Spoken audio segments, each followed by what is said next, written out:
त्यामुळे पाहूया कृषी उत्पन्न बाजार समिती पिंपळगाव, बसवण, कर्जत, अहमदनगर, येवला, अंदरसूल, त्यानंतर सोलापूर या ठिकाणचे असलेले कांदा बाजारभाव।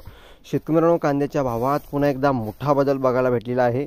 भावात घसरण झाली की वाढ झाली, आवक कशी आहे, काय मार्केट सध्याचे आज रोजी दिनांक 30 सप्टेंबर 2024 रोजीचे काय मार्केट बाजारभाव चालू आहे, सविस्तर संपूर्ण लाईव्ह अपडेट आपण व्हिडिओच्या माध्यमातून जाणून घेणार आहोत। नगर जिल्हा, नाशिक जिल्हा, त्यानंतर सोलापूर या ठिकाणच्या लाईव्ह अपडेट बघू शकता। कृषी उत्पन्न बाजार समिती दिनांक 3 सप्टेंबर 2024 30 सप्टेंबर 2024 रोजी बाजार समिती पिंपळगाव, बसवण उन्हाळी कांदा आज 7200 क्विंटलची आवक सकाळच्या सत्रामध्ये झालेली आहे।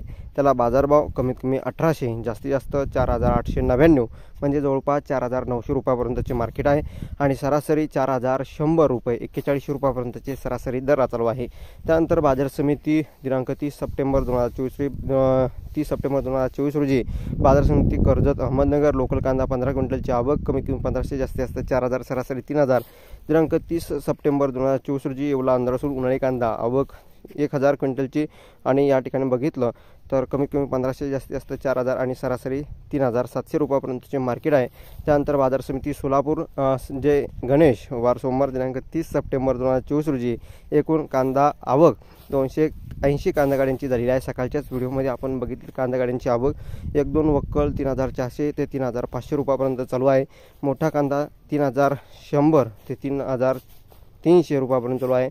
मीडियम कांदा 2800 ते 3000 रुपयापर्यंत चालू आहे। गोल्टा कांदा 2500 ते 2700, गोल्टी कांदा 2100 ते 2300, चिंगळी कांदा 1800 ते 2000 रुपयापर्यंत चालू आहे। श्रीशैल इरप्पा जावळे, गाळा नंबर E79 सोलापूर, खाली आडत्याचा व्यापाराचा कॉन्टॅक्ट नंबर सुद्धा आहे। 1000 रुपयाने कांदा डाऊन झालेला आहे, मार्केट पडलेले आहे, भाव कमी झालेला आहे। धन्यवाद। कशामुळे भाव कमी झाले तर कांदा आयात करणं व सरकारचे असलेले निर्बंध, कांदा 20% निर्यात शुल्क मूल्य जे काही आहे ते या ठिकाणी कमी केले नाही आहे। थोडक्यात सांगायचं कारण म्हणजे ते सध्या तरी आहे, त्यामुळे या ठिकाणी घसरण होते आहे आणि नवीन कांदा मार्केटमध्ये येतो आहे। धन्यवाद। लाईक, शेअर, जय श्रीराम। धन्यवाद। व्हिडिओ आपण धन्यवाद।